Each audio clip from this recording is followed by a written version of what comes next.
Hola a todos y todas, esto es Héroe Fitness. Como siempre, ya sabéis que podéis seguirme en Instagram, Héroe Fitness, para ver mi conversión en culturista. Lo tenéis abajo en la descripción. Y también tenéis abajo el enlace a Proe Nutrition, que con el código Héroe tenéis un 10% de descuento en los mejores suplementos que podéis comprar, ¿vale? Apoyáis mucho al canal y os lo agradezco si usáis el código. Bueno, vamos a hablar hoy de un tema que me parece que es interesante y sobre todo creo que en los últimos años hemos dado un paso hacia adelante en el tema del desarrollo de la masa muscular, ¿vale? Si en los años 2010, 2012, 2014 habíamos visto una tendencia, un aumento de la tendencia hacia el tema de los pesos libres, el powerlifting, etc., creo que en 2020 lo que estamos viviendo es una especie de renovación, ¿vale?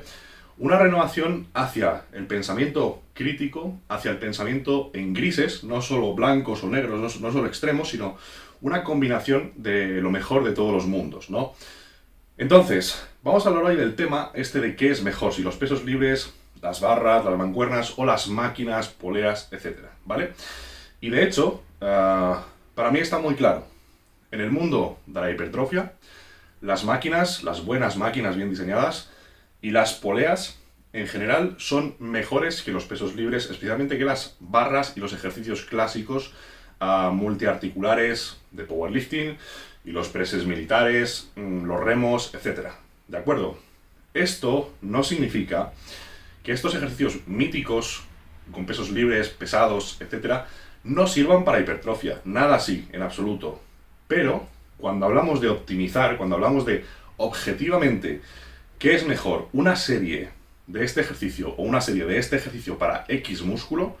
Ahí es cuando podemos decir y afirmar rotundamente que un ejercicio en máquina o polea o un ejercicio no tan libre es mejor a nivel de estímulo y por tanto a nivel de crecimiento de desarrollo muscular. Entonces, como decía, que nadie se lleve el mensaje de que los pesos libres no sirven, que la sentadilla no sirve para las piernas, que el peso muerto no sirve para la espalda, para nada. Esos ejercicios son muy buenos y funcionan. Y si haces suficientes series con suficiente esfuerzo, vas a ganar mucha masa muscular. Pero hay que entender que esos ejercicios sirven un poco para todo. Entonces, cuando te haces una sentadilla, desarrollarás muchos grupos musculares y estimularás muchos grupos musculares, estimularás una gran parte del cuerpo. Pero, cuando tú quieres un desarrollo focalizado en un músculo específico, en una zona concreta, nunca podrás conseguir lo mismo con un ejercicio multiarticular libre pesado que con uno analítico, en máquina, etc. Entonces, como decía, que nadie se lleve el mensaje de que los pesos libres no sirven. De hecho, los principiantes seguramente deberían empezar a trabajar con pesos libres, con su peso corporal, etc., para conseguir los fundamentos básicos a nivel de coordinación neuromuscular, coordinación motriz, fuerza básica, forma física básica, esfuerzo, todo ese tipo de cosas tan importantes que luego podremos canalizar en otras cosas, ¿vale? Entonces, para conseguir una base muscular de coordinación, de fuerza, etc., los ejercicios multiarticulares libres, clásicos, peso muerto, sentadilla, press de banca, press militar, remos, son buenísimos, todo el mundo debería hacerlos. Pero cuando avancemos en nuestra carrera culturista, es probable que podamos dejar de hacer la mayoría de ellos o incluso todos. De hecho, para mi gusto, los únicos ejercicios libres con barra que son insustituibles son las bisagras de cadera, los pesos muertos. El resto, sentadillas, etc., totalmente sustituibles y en muchos casos, incluso es recomendable ni siquiera hacerlos si el objetivo es el máximo desarrollo muscular, ¿vale? Así que vamos a exponer un poco lo que hace falta para lograr la hipertrofia muscular, ¿vale? Para lograr que un músculo crezca. Para lograr que un músculo crezca, es lógico que hay que darle un estímulo. Hay que crear la máxima tensión interna, a nivel local, en el músculo que queremos, ¿vale? Entonces, máxima tensión, máximo recorrido en esa articulación. Es decir, conseguir el máximo estiramiento y acortamiento posible en el músculo objetivo. Trabajarlo en la mayor distancia posible, ¿vale? Lograr, como decía, que ese ciclo de acortamiento y estiramiento sea lo más prolongado posible. Máximo recorrido. Esto es una regla de oro. Y por supuesto, una excéntrica controlada. Hoy en día sabemos que la fase excéntrica, lo que se llama la fase negativa también, es decir, la fase en la que nosotros no estamos levantando el peso, sino que lo estamos devolviendo a su lugar, estirando el músculo. Por ejemplo, en un curl de bíceps, cuando dejamos caer el peso, hemos visto que controlar esa fase genera también un estímulo en el músculo. En este caso genera un daño que luego hay que reparar, y en eso consiste la hipertrofia. ¿De acuerdo? Así que a día de hoy la fase excéntrica se considera una fase importante en el desarrollo de la masa muscular, ¿vale? Bueno, en el entrenamiento de hipertrofia. Bueno, otro punto súper básico para lograr este primero, máxima tensión, etcétera, es la estabilidad. Una mayor estabilidad nos ayuda a conseguir o a expresar mejor más fuerza, a ejercer más fuerza en la articulación y por tanto el músculo objetivo, ¿vale? Por tanto, cuanta mayor estabilidad, más fuerza y mayor tensión vamos a lograr en el músculo que queremos. No es lo mismo, por ejemplo, poder dedicar toda nuestra atención y nuestra fuerza a contraer un bíceps, ¿de acuerdo?, que estar encima de una bola Bosu de esas con inestabilidad, con el niño, con un bebé aquí, sujetando que no se caiga, mientras alguien te cuenta una historia y tú haciendo un curl de bíceps con una mancuerna, ¿vale? Esto, es verdad que en el bíceps algo hará porque estás haciendo una flexión del codo, pero no se parecerá en nada al estímulo a si solamente tú estás quieto, fijo, en una máquina, enganchado, atornillado, y solo puedes hacer este movimiento y estás concentrado exclusivamente en esto, ¿vale? Por tanto, punto súper importante. Aquí vemos que una sentadilla, por ejemplo, sería todo lo contrario a esto. Una sentadilla, tienes una barra en la espalda, y tú lo que quieres es flexionar o hacer una flexión y extensión de la rodilla. Es decir, tú cuando haces una sentadilla, lo que quieres es entrenar el cuádriceps. Bueno, lógicamente la sentadilla estimula muchos músculos implicados en la flexión, extensión de cadera, etcétera, ¿vale? Todos los músculos erectores, todo el core, todo, bueno, casi desde el cuello hasta los gemelos, o incluso los pies, porque tienen que estabilizar, ¿vale? Pero si tú haces una sentadilla para estimular los cuádriceps, lo que tienes que entender es que estás poniéndote muchas trabas mientras. ¿Por qué? Porque la carga va a estar súper lejos de tu centro. Es decir, no está ya ni en la cadera ni en ningún punto cercano a esa articulación, sino que está en tus hombros. Imaginaos, vamos a llevarlo al extremo del absurdo. Una sentadilla con la barra por encima de la cabeza, ¿vale? Típico de CrossFit, la sentadilla overhead squat o sentadilla por encima de la cabeza. Bueno, todo el mundo entiende que esa posición es pésima para entrenar las piernas. Es decir, vale, tú estarás haciendo una sentadilla y estarás utilizando los cuádriceps para levantarte, ¿vale? Pero la barra está por encima de la cabeza. Eso implica que estás muy inestable, muy incómodo, que la mayoría de tu energía física y mental está concentrada en mantener la barra por encima de la cabeza y no caerte, que no se te caiga la barra, etc. ¿Vale? Ahora imaginaos el escenario totalmente opuesto. Imaginaos que estáis sentados en una prensa, sujetos, atados, la carga recae en la pierna, pero se transmite hasta la cadera, que está encajada en el asiento. No tenéis que preocuparos de absolutamente nada, más que de que la carga baje y empujar con todas vuestras fuerzas. Aguantar la bajada, fase excéntrica, y empujar con todas vuestras fuerzas. No hay ni estabilidad, ni agotamiento de otros grupos musculares, nada. ¿Qué creéis que va a causar más estímulo? Una serie de 10 repeticiones de sentadilla sobre la cabeza en bola Bosu, en una pelota de esas inestables, o una prensa. Bueno, ¿y qué va a crear más tensión en los cuádriceps? ¿Una prensa o una sentadilla más normal? Una sentadilla normal, en suelo estable, con la barra en los hombros. Pues lo mismo, la prensa va a generar una tensión mucho mayor que la sentadilla. ¿De acuerdo? Esto, como decía, no significa que la sentadilla no te vaya a desarrollar los cuádriceps. Significa que repetición a repetición, si comparamos una repetición y una repetición, una serie con una serie, 3 series con 3 series, el estímulo de la prensa en el cuádriceps termina siendo inmensamente mayor. Entonces, a base de sentadillas puedes desarrollar las piernas. Pues sí. Sobre todo si eres una persona que por su estructura corporal puede mantener buena verticalidad, tiene buena movilidad de tobillo y puede lograr una gran flexión de la rodilla, etc. ¿Vale? Pero al final necesitarás mucho más trabajo, energía, series para lograr el mismo estímulo que habrías logrado con una sola serie de prensa intensa casi al fallo. ¿Vale? Bueno, fallo muscular.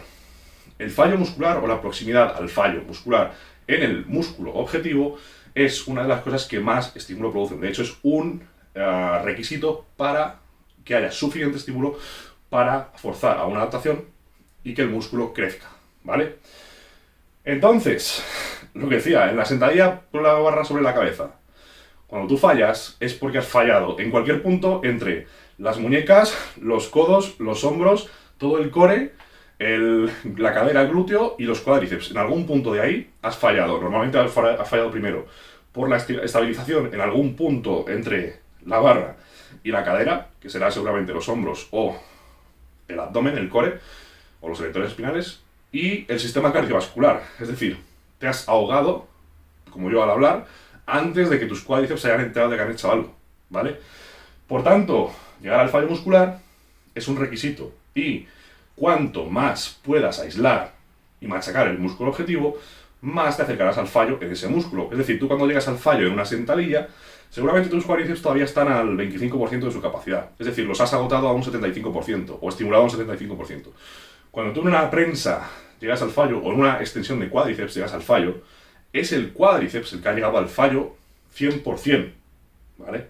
Le queda un 0%. En una sentadilla no, en una sentadilla, según la persona, cuando llegas al fallo, habrás fallado por la espalda, por la respiración, por el glúteo, por Dios sabe qué, y el cuádriceps a lo mejor está todavía a un 50%. O a un 25%, o si eres muy bueno haciendo sentadillas, a un 10%. Pero todavía le queda el 10%, ¿vale? Eso significa que la prensa ha sido un 100% más, un 50% más, o un 20% más efectiva, serie por serie, ¿vale?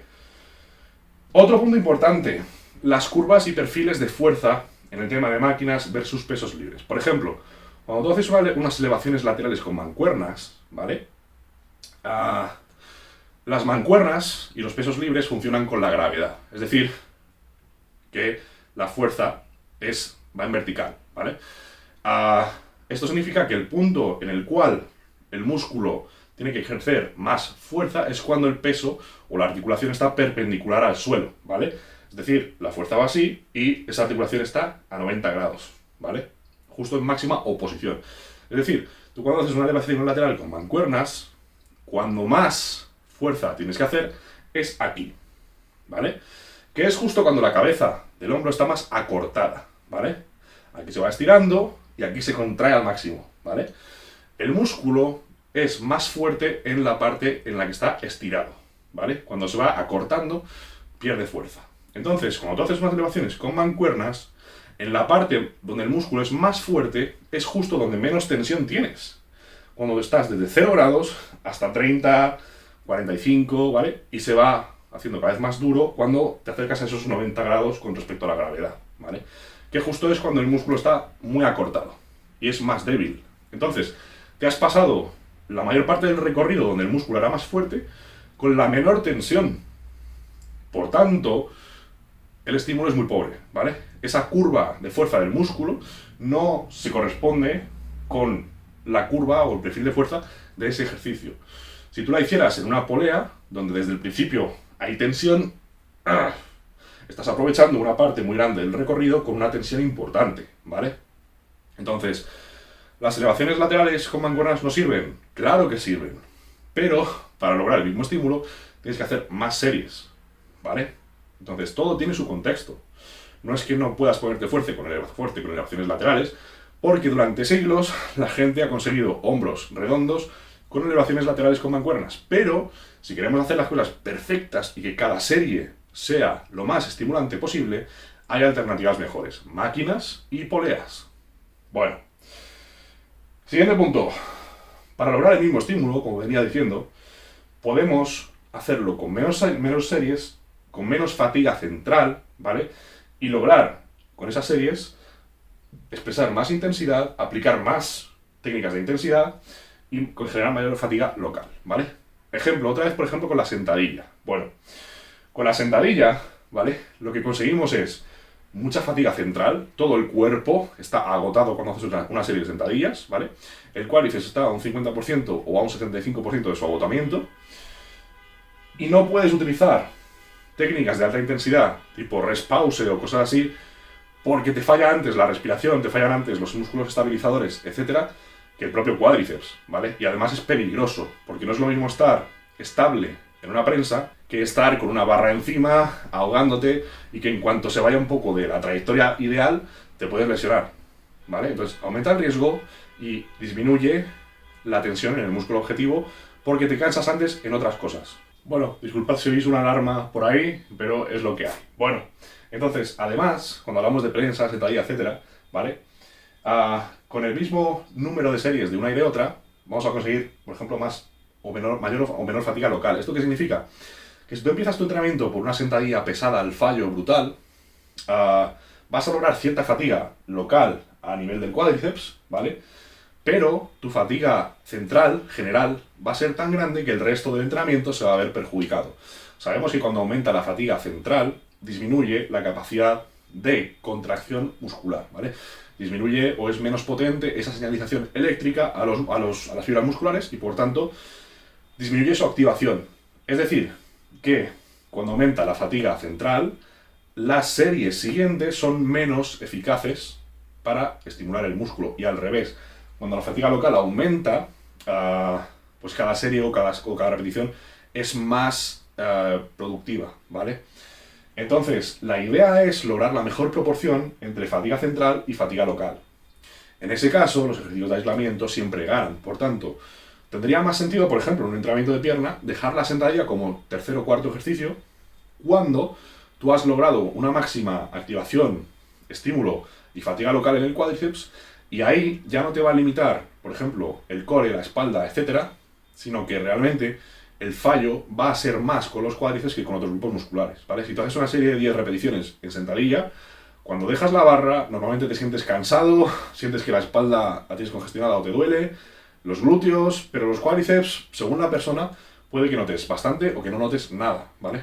Sin embargo, una serie de prensa brutal o una serie de extensiones de cuádriceps, todo el mundo o a todo el mundo le queman y le duelen los cuádriceps, ¿vale? Eso es un indicativo muy importante de lo que ha ocurrido en esa serie y de qué músculo hemos estimulado y qué músculos no hemos estimulado tanto, ¿vale? Bueno, otro tema de debate, el tema de las barras, ¿vale? Con las barras se decía mucho, por ejemplo, se decía siempre que la multipower es muy mala porque te fuerza en una posición antinatural o que las máquinas no se adaptan. Bueno, es verdad que según la multipower y según la persona, y según la máquina y según la persona, puede que no se adapte a ti, ¿vale? Para eso tenemos también las mancuernas que permiten, pues, un movimiento libre, ¿vale? Por ejemplo, con los presses, la barra no se adapta a ti tampoco. Es decir, tú, cuando haces un press de banca con la barra, las manos tienen que estar así, ¿vale? No hay otra opción. Entonces, tú puedes forzar una abducción, lo que sea, de los hombros o del húmero, pero esto no se manifiesta realmente en un cambio de posición, ¿vale? La barra es así y las muñecas no te permiten hacer un gesto natural, ¿vale? Sino que tú puedes hacer así y puedes intentar hacer así, como el powerlifting, ¿no? En una posición súper extraña porque realmente las manos no pueden cambiar. Si tú puedes mover las manos, rotarlas libremente como con una mancuerna, ¡tum!, automáticamente te puedes poner en la posición que más cómoda te resulte, ¿vale? Entonces, ¿realmente la barra es más ergonómica o se adapta más? No. En cosas como la sentadilla, sí, por ejemplo. En una sentadilla multipower, la barra te va a forzar, o tú tienes que forzar a esa trayectoria de la barra en los raíles, ¿vale? Arriba, abajo, arriba, abajo. Con la sentadilla libre con barra, es verdad que tu espalda puede moverse libremente y la barra te va a acompañar en tu movimiento, ¿de acuerdo? Entonces, en ese sentido sí, pero en el resto no. Entonces, ¿la barra es menos lesiva o más cómoda o lo que sea? Pues depende del ejercicio, ¿vale? Entonces, esa ventaja supuesta de trabajar más de acuerdo a tus características individuales, tu biomecánica, no siempre es verdad, ¿de acuerdo?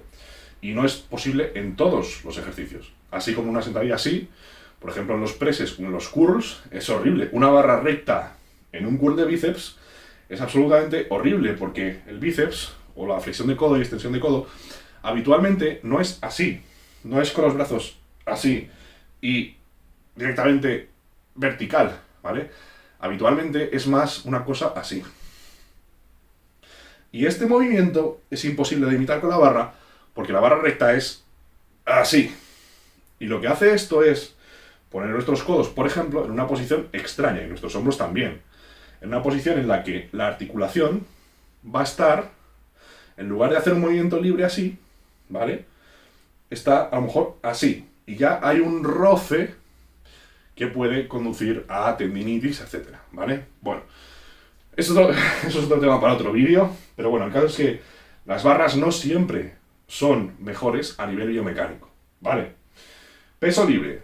¿En qué casos sí es perfecto, es ideal y es incluso necesario? En el caso del tema de la densidad de espalda, los erectores espinales y la cadena posterior. Como os decía al principio del vídeo, no hay ejercicio sustituto para los pesos muertos o los ejercicios de bisagra de cadera, ¿vale? Donde nos agachamos o hay una flexión y extensión de la cadera, ¿vale? Bueno, ¿por qué no? ¿Por qué no hay sustituto para esto? Porque no hay otros ejercicios que carguen o que aporten esa carga a nivel de erectores espinales y sobre todo que fomenten esa extensión de cadera, ¿vale? Por ejemplo, los famosos femorales, que llamamos en el culturismo, la parte posterior del músculo, los ischiosurales. Por ejemplo, el femoral, que tiene dos cabezas, bíceps femoral, bíceps, dos cabezas, ¿vale? Una de ellas está implicada en la extensión de cadera. Esto significa que si no incluimos ningún ejercicio de extensión de cadera, nuestro entrenamiento de femoral va a estar incompleto, ¿vale? Y nuestro desarrollo muscular va a estar incompleto o va a ser menor del ideal. Entonces, para mí no hay sustituto a alguna variante del peso muerto. De hecho, el peso muerto convencional es el menos interesante de todos los pesos muertos. Es mucho más interesante un peso muerto rumano o piernas rígidas que enfatice ese movimiento de bisagra de cadera y que quite, por ejemplo, la flexión y extensión de las rodillas, como es en un peso muerto, ¿vale? Sino que se centre más en la pura extensión y flexión de la cadera, que será básico para ese desarrollo del femoral, del glúteo y de todos los erectores espinales, de toda la espalda, esa densidad de espalda, ¿vale? Entonces, considero que los pesos libres, especialmente la barra, es básica para el desarrollo de la parte posterior del cuerpo, ¿vale? Esto también implicaría algunos remos, pero los remos hay que entender para qué los hacemos, ¿vale? Ahora hablaré de los remos, ¿vale? Pero incorporar cierto volumen de pesos muertos y de remos inclinados, remo con barra, es vital para el desarrollo de los erectores espinales, de la densidad de la espalda desde el trapecio hasta el culo y para el glúteo y femoral, ¿vale? Así que bueno, ahora hablaremos de ello. La sentadilla versus sentadilla hack, ¿vale? Vamos a hacer algunos ejemplos de ejercicios con peso libre que son absurdos para la hipertrofia pura y dura, ¿vale? No que no funcionen, porque a fuerza de hacer series, a fuerza de volumen, a fuerza de intensidad, algo de estímulo consigue, ¿vale? De hecho, no hay nada de malo en que un ejercicio cause estímulo e hipertrofia en varios grupos musculares. Por ejemplo, la sentadilla libre, pues el glúteo, aductores, cuádriceps, toda la espalda, etc. No hay ningún problema. Pero cuando queremos hacer un trabajo dirigido a un grupo en concreto, entonces dejan de ser tan buenos. ¿Por qué? Sentadilla hack, por ejemplo. En la sentadilla hack, tú puedes ponerte en ciertos ángulos que fomenten una, por ejemplo, flexión y extensión de rodilla pura, ¿vale? Y te vas a poner puedes poner tu espalda contra el respaldo de tal forma que no necesitas estabilidad. Es decir, te puedes poner en una posición en la cual, haciendo peso libre, te caerías. No podrías mantener la verticalidad. ¿Por qué? Porque el peso se desplazaría, la carga se desplazaría y simplemente te caerías de espaldas, ¿vale? Por ejemplo, en una sentadilla hack, tú puedes, ¿vale? Esto es la sentadilla hack, esto es el apoyo para los pies y esto es el respaldo, ¿vale? Tú te puedes apoyar así, vertical, y lograr poner los pies aquí, ¿vale? Y lograr esta máxima flexión de la rodilla, pero ponerte en una posición que si estuvieras vertical, con una barra encima, te caerías de espaldas, ¿de acuerdo? En la hack, tú te abrazas, te pones contra el respaldo, pones los pies donde quieres para enfatizar mayor o menor extensión o flexión de la rodilla y conseguir un estímulo máximo en el cuádriceps, porque solamente tienes que subir y bajar. La sentadilla nunca te puede ofrecer eso, ¿vale? Los remos con barra. Los remos con barra tienen un problema muy importante, el tema de las inercias y el tema de la estabilidad, ¿vale? Es decir, que no están cumpliendo con esos principios básicos para lograr la mayor activación muscular. También es verdad que los remos muchas veces la gente los hace para donde vayan, a donde caigan, ¿vale? Sin mucha intención, que también es un principio básico del entrenamiento de hipertrofia. Tú los remos con barra o cualquier remo lo puedes hacer de forma que ataque unos grupos musculares u otros, ¿vale? Entonces, según tú enfatices, por ejemplo, la retracción y protracción escapular, ¿vale? Con una posición, por ejemplo, así, en el fémur, ¿vale? En el húmero, este ángulo de los hombros, ¿vale? Según tú, por ejemplo, enfatices una posición más alta, ¿vale? En lugar de baja, en lugar de este ángulo, más alta, una protracción y retracción escapular, ¿de acuerdo? Y este ángulo más abierto, menos abducción del húmero, por ejemplo, aquí estarás trabajando más todos los retractores de la escápula. El trapecio, lo que se llama la espalda media o la espalda alta, ¿vale? Entonces, este ejercicio, por ejemplo, un remo así hecho, no sería un ejercicio de dorsal, sería un ejercicio de trapecio medio, etcétera, de lo que se llama densidad de espalda, ¿vale?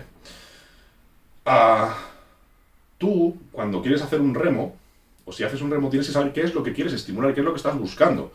Para estimular el dorsal, lo que tendrías que hacer es bajar un poco la posición, meter un poco más los codos y buscar lo que es el movimiento de llevar el brazo hacia atrás, no de retraer escápulas, sino llevar el codo hacia atrás, ¿vale?